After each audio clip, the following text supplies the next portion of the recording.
Amela, I'm just thinking, if God forbid you needed to get out of your apartment real fast and the elevators weren't running, maybe you ought to get yourself a parachute. I saw a parachute for $12.99, but I don't think it was a good one because it came with a set of matching pajamas. Oh, yeah, I got another call. I'll talk to you later.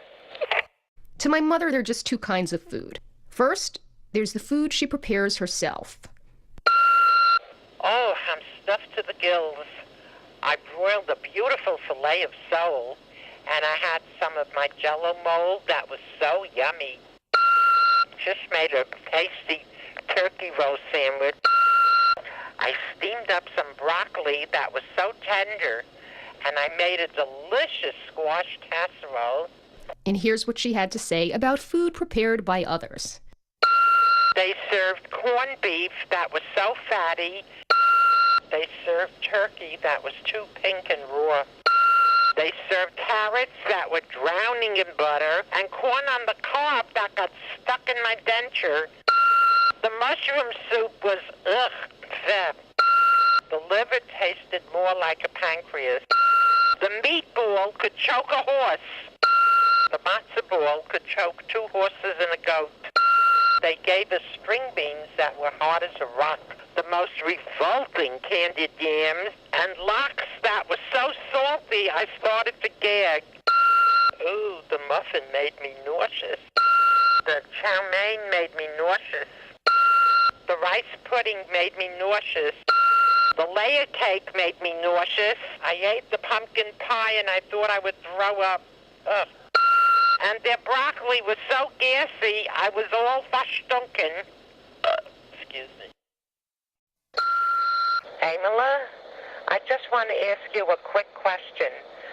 When you go out at night, do you wear any particular kind of brassiere?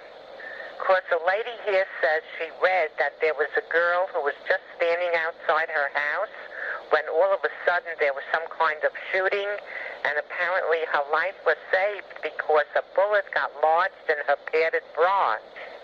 So I'm thinking, if you're going to be walking around the city late at night, it couldn't hurt to go over to Macy's lingerie department and buy yourself what basically amounts to a bulletproof vest with built-in cleavage. All right, honey. Bye-bye. I live in a building that has a doorman in the lobby, and my apartment has 3 locks on the door and a peephole. To my mother, this is still not secure enough. Hi, Amela. I was just thinking, when that fellow knocks at your door and says that it's David, how do you know it's really him and not some sugar? So before you go letting him in, you ought to ask him to bend under the door and slide you a photo ID. Give me a call. Bye-bye. Through the years, my mother's dropped some pretty strong hints that she'd like me to meet someone from a similar background. Hi, Amela. I don't know if you have any plans yet for Christmas Eve, but apparently I hear that all of the single Jewish guys in New York go to a big party that night called the matzo ball. Did you ever hear of such a thing? Sometimes her rationales are a little far-fetched. A home where there's a mixed marriage is not necessarily all hunky-dory, because when the holidays come, the candles on the menorah could ignite the Christmas tree. Now, I sometimes wonder what would happen if my mother thought I was serious with someone who wasn't Jewish. So I tried an experiment, and one day, when she dialed my number, she heard, "Hi, this is Amy. And this is Jamal. We can't come to the phone right now, but leave a message after the tone. Holla back." Hello? Hello? Amy, are you there? Hello? Amy? I think you have a crosswire because your message is playing over the outgoing message from some other line. There's a male voice that's overlapping, and it sounds like you're doing a duet. If you can hear me, call 611 Repair and have them straighten it out ASAP. Then, like 2 seconds later, she calls again. Yeah, This message is for Jamal. If you can hear this, please call your repair service ASAP because your outgoing message is coming over my daughter's machine. So anyone calling you will also hear the message from someone named Amy. Thank you.